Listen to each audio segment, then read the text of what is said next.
हालांकि पहली क्लास दुनिया में हाहाकार। उधर ट्रंप जीत का दावा ठोक कर नाचने लगे। ईरान ने कहां धमाका करके होश उड़ा दिया। जहाज, तेल के टैंकर, रिफाइनरी। ईरान इतने धमाके कर रहा कि पेट्रोल को 200 के पार पहुंचाकर मानेगा क्या। वॉर में लाखों करोड़ फूंक चुके ट्रंप के सामने ईरान ने कौन सी 3 शर्तें रखी हैं जो युद्ध खत्म करवाएंगी।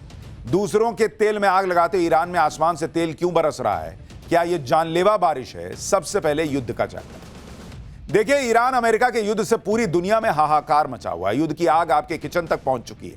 लेकिन उधर डोनाल्ड ट्रंप को देखिए, पूरी दुनिया को आग में झोंककर ये भाई साहब नाच रहे हैं। आप सोचिए कितनी कोफ्त होगी, माथा पिलपिला जाएगा आपको इसको देख के। यहां लोग मर रहे हैं, लोगों की नौकरी बचेगी नहीं बचेगी, शेयर बाजार में पैसा डूब रहा है, किसी के घर में सिलेंडर कब आएगा नहीं आएगा इसको लेकर जद्दोजहद चल रही है, महंगाई का क्या होगा लोग सोच रहे हैं। ये भाई साहब नाचने में लगे हुए हैं और कह रहे हैं कि युद्ध तो जीत लिया। अरे युद्ध जीत लिए हो तो वहां तुम्हारी सेना हमला किस पे कर रही है, वीडियो गेम खेल रहे हो। ऐसी भीषण लड़ाई हो रही है कि जहाज फूट रहे हैं, तेल के टैंकर उड़ाए जा रहे हैं, रिफाइनरीज जलकर खाक हो जा रही हैं। 13 दिन हो गए बॉस और बर्बादी के सिवा कुछ नहीं दिख रहा। और वो आदमी नाच रहा है कि हम तो जीत गए। क्यों नाच रहे हैं डोनाल्ड ट्रंप, ये भी आपको बताऊंगा। लेकिन बर्बादी अभी रुकने वाली लग नहीं रही, क्योंकि जीत का दावा करते और नाचते हुए ट्रंप को 24 घंटे भी नहीं बीते थे। ईरान के नए सुप्रीम लीडर मुस्तफा खामनई ने बहुत बड़ी धमकी दे दी। खामनई ने क्या धमकी दी, क्या कसम खा ली, जिससे ट्रंप और अमेरिका के होश उड़ जाएंगे, आज आपको यह विस्तार से बताऊंगा। लेकिन आप यह भी देखिए कि ट्रंप की अपनी बची खुची क्रेडिबिलिटी भी कैसे जीरो हो चुकी है कि आज की डेट में कोई भी ट्रंप की बातों पर रत्ती भर भरोसा नहीं कर रहा।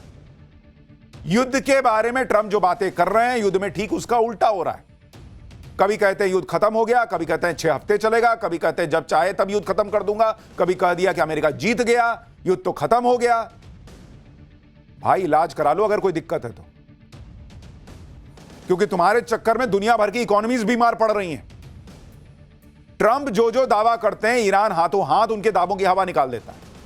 ट्रंप जो प्लान बनाते हैं उसे ईरान या तो पानी में धमाके से डुबा देता है या फिर मिसाइल से धुआं धुआं कर देता है। मतलब ईरान और अमेरिका के बीच गजब का खेल चल रहा है। इधर से ट्रंप ने स्ट्रेट ऑफ हॉर्मूज में फंसे ऑयल टैंकर को आगे बढ़ने की अपील की। उधर ईरान ने समंदर के अंदर back to back oil tanker उड़ा दिए। समंदर में अमेरिका का ऑयल टैंक ही फोड़ दिया। आप तस्वीर देखिए। डोनाल्ड ट्रंप कह रहे हैं नाचते हुए कि हम जीत गए, ये जीत की निशानी है, तुम्हारा टैंक फोड़ दिया, टैंकर फोड़ दिया ईरान ने। ईरान ने दावा किया है कि अमेरिका के ऑयल टैंकर सफेसी विष्णु पर हमला किया है उसने। अमेरिकी स्वामित्व वाले इस शिप का मार्शल आइलैंड के झंडे लगा। आईआरजीसी नेवी ने कहा कि पर्शियन गल्फ के उत्तर में यह जहाज था। जहाज को लगातार वार्निंग दी गई, जब वो नहीं माना तो उड़ा दिया। दावा है कि ईरान ने सुसाइड बोट से जहाज को उड़ाया है। सुसाइड ड्रोन तो सुने थे, लेकिन अब ये सुसाइड बोट क्या है भाई। ईरान ने कौन सा नया हथियार निकाल लिया, उसकी डिटेल भी आपको बताऊंगा। ईरान ने समंदर में कैसे अमेरिका के कमर्शियल जहाज को उड़ाया वो आपको बताता हूं। ईरान ने कामिकाज़े बोट से हमला किया। इसे सुसाइड बोट कहा जाता है। इस बोट पर बारूद लदा होता है और यह ऑटोमेटेड नाव है। जैसे ड्रोन को आप उड़ाकर फोड़ देते हैं किसी को, वैसे ही इसे भी टारगेट की तरफ छोड़ दिया। नाव चला जा रहा, जाकर टकराया, फट गया। ईरान अपने नए हथियारों से चौंका रहा है। कभी सुसाइड ड्रोन, कभी सुसाइड बोट, कभी बारूदी सुरंगें। ईरान लगातार अपनी ताकत दिखा रहा है। हर दिन नए नए हथियारों के वीडियो जारी कर दे रहा है। ईरान बता रहा है कि वो कैसे अपने दुश्मनों पर ड्रोन से हमले कर रहा है, मिसाइल से हमला कर रहा है। इस हमले की टाइमिंग बहुत इंपॉर्टेंट है, क्योंकि अमेरिका पूरा जोर लगा रहा है कि किसी तरह स्ट्रेट ऑफ हॉर्मूज को खोल दिया जाए। लेकिन ईरान समंदर में जहाज उड़ाकर मैसेज दे रहा है कि स्ट्रेट ऑफ हॉर्मूज से कोई समझौता नहीं होगा, वो नहीं खुलेगा, जो आएगा उसको मार देंगे। ईरान ने धमकी दी है कि पर्शियन गल्फ और स्ट्रेट ऑफ हॉर्मूज में जो जहाज है वो रिस्क लेने की गलती ना करें। ईरान ने कहा है कि कोई भी नुकसान का जिम्मेदार अमेरिका होगा। यह हमला ऐसे वक्त में हुआ है कि इसके कुछ ही घंटे पहले ट्रंप ने कहा था कि ऑयल टैंकर्स को वहां से गुजरना चाहिए। ट्रंप ने कहा कि उन्हें लगता है कि स्ट्रेट ऑफ हॉर्मूज में फंसे जहाजों को वहां से गुजरना चाहिए। ट्रंप कह रहे हैं कि एक ही रात में अमेरिका ने ईरान की सारी माइनर शिप को उड़ा दिया है। माइनर शिप को, यानी ट्रंप एक तरह से भरोसा दे रहे थे कि अब वो ईरान की कोई माइंस शिप वहां पर है ही नहीं, जाओ तुम चलो आगे बढ़ो। कौन लेके जाएगा जहाज बॉस? जहाज फटेगा वो मरेगा, ट्रंप थोड़ी कोई नुकसान झेलेंगे। इसी वजह से कहा जा रहा है कि क्या ट्रंप की एक बेतुकी सलाह की वजह से कई जहाजों को नुकसान उठाना पड़ा। पहले 9 मार्च को डोनाल्ड ट्रंप ने कहा था कि इन जहाजों को स्ट्रेट ऑफ हॉर्मूज से गुजरना चाहिए। कुछ हिम्मत दिखानी चाहिए, डरने जैसी कोई बात ही नहीं है। ईरान के पास कोई नेवी नहीं है, हमने उनके सारे जहाज डुबो दिए। जो गए उनके साथ क्या हुआ देखिए। ट्रंप को इतना भरोसा है अपनी सेना पे तो खुद एक जहाज पर बैठे और स्ट्रेट ऑफ हॉर्मुज से गुजर के दिखा दें। लेकिन पिछले 24 से 36 घंटे में ईरान ने स्ट्रेट ऑफ हॉर्मुज और उसके आसपास के इलाके में जहाजों को उड़ाकर ट्रंप के दावे की हवा निकाल दी। ट्रंप तो कह रहे हैं कि ईरान की नेवी खत्म हो गई, तो फिर यह हमले कैसे हो रहे हैं? यही वजह है कि हम कह रहे हैं कि आज की तारीख में ट्रंप की बात पे कोई ढेले भर का भरोसा नहीं कर रहा। ट्रंप तो यह भी कह रहे हैं कि अगर स्ट्रेट ऑफ हॉर्मुज से तेल की आपूर्ति पर ईरान रोक लगाता है तो 20 गुना ज्यादा ताकत से हमला करेंगे। ईरान पैरों पर खड़ा नहीं हो पाएगा। लेकिन ईरान तो ट्रंप की धमकियों का लोड ही नहीं ले रहा। ट्रंप इस गलतफहमी में थे कि अमेरिका ने तो ईरान की माइन शिप को उड़ा दिया, अब तो कोई खतरा नहीं है। लेकिन ईरान ने पिछले 2 दिन में 6 शिप पर हमला करके बता दिया कि ईरान की नेवी की ताकत अभी खत्म नहीं हुई। दावा है कि पिछले 24 घंटे में ईरान ने 4 टेरिटोरियल वाटर्स में 5 हमले किए हैं। दावा है कि युद्ध शुरू होने से लेकर अब तक 19 कमर्शियल जहाजों को निशाना बनाया जा चुका है। और ईरान यह जानबूझ के कर रहा है, वो जानबूझ के तेल को निशाना बना रहा है ताकि दुनिया को इसकी आग जो है महसूस हो। और इसलिए ट्रंप ने स्ट्रेट ऑफ हॉर्मुज को अपने कब्जे में लेने की धमकी दी है। ट्रंप ने मंगलवार को कहा कि वो स्ट्रेट ऑफ हॉर्मुज को अपने कंट्रोल में लेने पर विचार कर रहे हैं। लेकिन क्या अमेरिका के लिए स्ट्रेट ऑफ हॉर्मुज पर कब्जा करना इतना आसान है क्या? आज आपको यह भी बताता हूं। देखिए, स्ट्रेट ऑफ हॉर्मुज की चौड़ाई मात्र 33 किलोमीटर है। इतने पतले पैसेज को ईरान कई तरह से कंट्रोल करता है।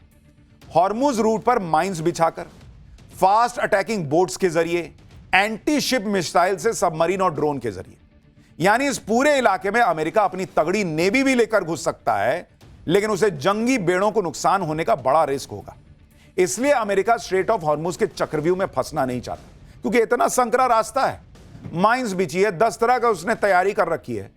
वो जाओगे तो चक्रव्यूह में फंस जाओगे। आप यह भी देखिए कि समंदर में ईरान और अमेरिका की इस लड़ाई में कैसे भारतीयों की जान मुश्किल में फंस गई। अमेरिका के जिस शिप को ईरान ने उड़ाया उसमें एक भारतीय क्रू मेंबर की मौत हो गई है। दावा है कि इन जहाजों पर जो क्रू होता है उसमें 15% भारतीय होते हैं। यानी ईरान किसी भी जहाज को टारगेट करेगा तो भारतीयों को भी खतरा है। भारतीय की मौत पर विदेश मंत्रालय ने दुख जताया है। भारत ने अपील की है कि कमर्शियल शिप को टारगेट मत करो बॉस। स्ट्रेट ऑफ हॉर्मुज में करीब 150 जहाज फंसे हुए, जिस वजह से गैस और कच्चे तेल की कमी हो गई। और इस कमी को पूरा करने के लिए अब ऑयल रिजर्व का इस्तेमाल किया जा रहा है ताकि तेल के दाम कम हो जाए। इंटरनेशनल एनर्जी एजेंसी यानी IEA का 400 मिलियन बैरल रिजर्व के इस्तेमाल को मंजूरी देना एक बड़ी घटना है। IEA यानी इंटरनेशनल एनर्जी एजेंसी कह रही है कि इस युद्ध की वजह से ग्लोबल ऑयल मार्केट की सप्लाई में इतिहास में सबसे बड़ी रुकावट आ रही है। इससे पहले साल 2022 में जब रूस ने यूक्रेन पर हमला किया था तो 182 मिलियन बैरल ऑयल रिजर्व जारी किया गया था। दूसरी तरफ अमेरिका भी 172 मिलियन बैरल ऑयल रिजर्व का इस्तेमाल करेगा। जब मार्केट में यह खबर आई कि तब ब्रेंट क्रूड ऑयल $90 प्रति बैरल पर था। एक्सपर्ट्स ने कहा कि इस रिकॉर्ड रिजर्व से मार्केट में पैनिक कम होगा। जो रिजर्व इस्तेमाल किया जाएगा वो कच्चे तेल के 4 दिन के कुल ग्लोबल प्रोडक्शन के बराबर है। यह रिजर्व गल्फ से गुजरने वाले क्रूड के 16 दिन को कवर कर सकता है। यानी अगले 2 हफ्ते के लिए कुछ राहत मिल सकती है। ट्रंप भी दावा कर रहे हैं कि अब तो तेल के दाम कम हो जाएंगे, लेकिन हो क्या रहा है वो आपको आगे बताऊंगा। पहले सुनिए उनको। Which will substantially reduce the oil prices as we end this threat to America and this threat to the world. We don't want to leave early, do we? We got to finish the job, right? Over the past 11 days, our military has virtually destroyed Iran. It's a tough country. Oil reserve जारी होने का फैसला हो गया, Trump ने भी ऐलान कर दिया। लेकिन ऐसा लग रहा है कि अब ट्रंप के शब्दों की कोई कीमत ही नहीं रह गई, क्योंकि तेल के दाम कम नहीं हुए। आज कच्चे तेल के दाम $100 के पार चले गए बॉस। यानी डोनाल्ड ट्रंप पे मार्केट को भी भरोसा नहीं रह गया है और मार्केट को भी लग रहा है कि युद्ध जल्दी खत्म नहीं होगा। इसलिए कच्चे तेल की कीमत जो घट के 90 पर आई थी वो फिर 100 के पार चली गई है। स्ट्रेट ऑफ हॉर्मुज में सिर्फ 12 दिनों की बंदी से पूरी दुनिया तेल के लिए बाप बाप कर रही है और इसका असर अमेरिका पर भी पड़ रहा है। ज्यादातर पोल्स में अमेरिकी जनता युद्ध को नकार रही है। युद्ध के बीच ट्रंप की रेटिंग लगातार गिर रही है। कल ही एक और रेटिंग आई है, उसमें ट्रंप की रेटिंग और गिर गई है। और शायद यही वजह है कि ट्रंप अपने युद्ध के फैसले को जस्टिफाई करने के लिए अब नई नई थ्योरी लेकर आ रहे हैं। अभी कुछ देर पहले उनका एक नया बयान आया है।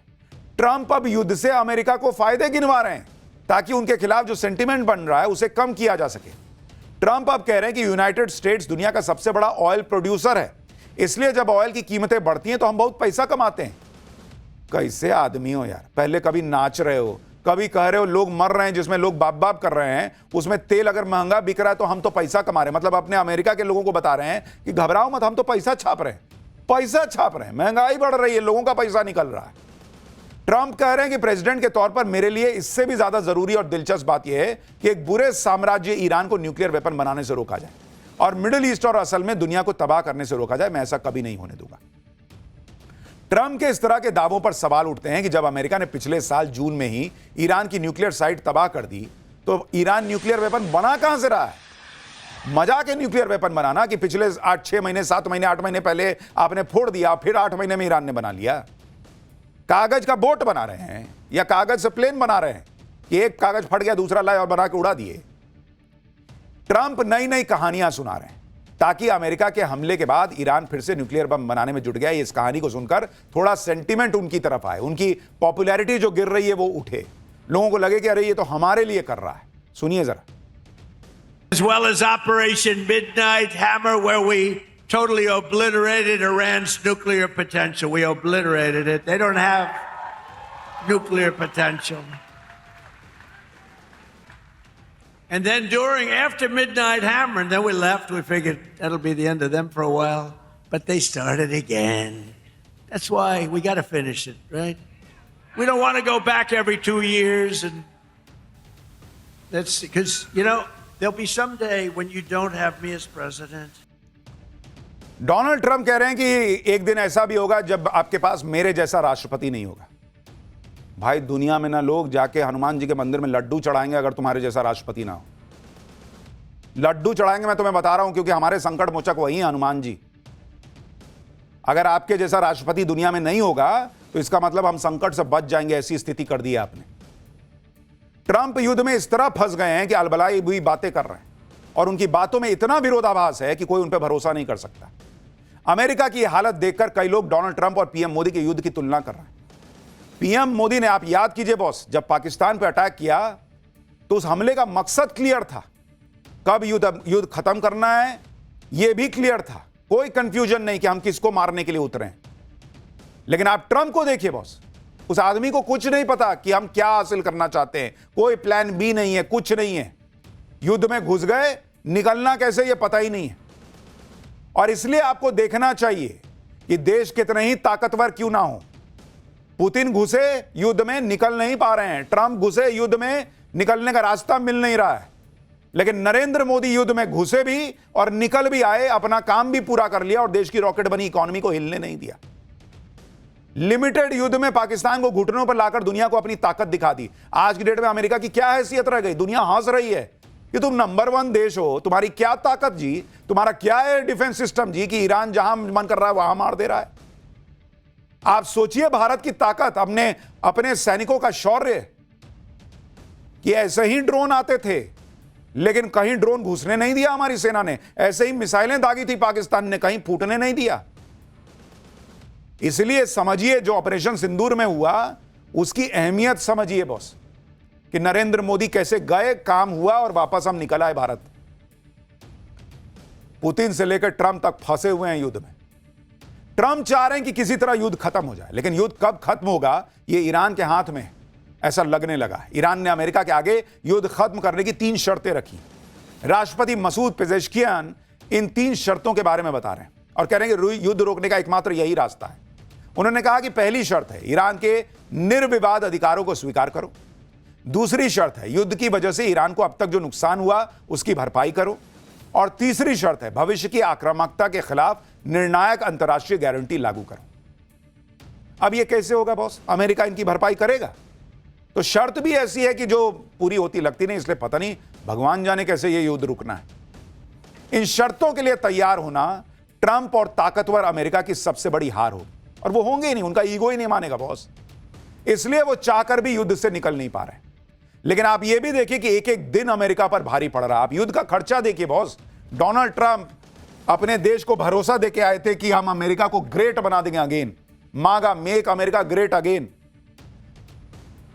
युद्ध का खर्च देखिए, युद्ध का खर्च, ये अमेरिका के लिए बता रहा हूं आपको, यूएस के लिए। पहले 2 दिन में अमेरिका का खर्च था, पहले 2 दिन उसमें अमेरिका का खर्च हुआ था $5.6 बिलियन, यानी करीब 52,000 करोड़ रुपए पहले 2 दिन में, मात्र 2 दिन के अंदर। और शुरुआती 6 दिन में अमेरिका का खर्च हुआ है, शुरुआती 6 दिन अगर आप देखिएगा उसमें कितना खर्च हुआ अमेरिका का, वो है $11 बिलियन, यानी 1 लाख करोड़ से ज्यादा, 1 लाख करोड़ प्लस। जबकि दुनिया के 60 देशों का सालाना बजट 1 लाख करोड़ रुपए से कम है या उसके आसपास है। और अब ये तो आपको शुरुआती 6 दिन का बता रहा हूं बॉस, आज तो हम 13वें दिन तक पहुंच गए हैं, तो ये 1 लाख करोड़ पे थोड़ी रुका होगा। ये आंकड़ा सिर्फ 6 दिन का है, जबकि आज युद्ध का 12वां दिन है। सोचिए अमेरिका को यह लड़ाई कितनी महंगी पड़ रही है, और अगर यह युद्ध और लंबा चला तो खर्चों का आंकड़ा कई गुना बढ़ सकता है। युद्ध में हो रहे खर्च की यह जानकारी ट्रंप प्रशासन ने अमेरिकी कांग्रेस की एक ब्रीफिंग में सांसदों को दी। कुछ अमेरिकी सांसदों का मानना है कि ट्रंप प्रशासन युद्ध के लिए कांग्रेस से करीब $50 अरब की फंडिंग की अपील कर सकता है। इसी बीच ईरान पर मिसाइलों की बारिश के बाद अब तेजाब की बारिश हो रही है। राजधानी तेहरान के आसमान में तेजाबी बारिश हो रही है। यह बारिश इतनी खतरनाक है कि इसकी एक बूंद भी शरीर पर पड़ जाए तो फफोले हो जाए। इजराइल ने कुछ दिन पहले एक ही दिन में तेहरान के आसपास 30 फ्यूल डिपो पर एक के बाद एक हमले किए थे। इसी हमले के बाद पूरे तेहरान का आसमान धुएं की मोटी परत से ढक गया। दिन में अंधेरा हो गया था। कई दिनों से तेहरान के लोगों ने सूरज नहीं देखा, क्योंकि आसमान में छाया काला धुआं सूरज की रोशनी को ऊपर ही रोक दे रहा है। अब तेजाबी बारिश ने उसकी मुसीबत और बढ़ा दी है। तेहरान में हो रही इस एसिड रेन की वजह से लोगों की सेहत को गंभीर खतरा पैदा हो गया।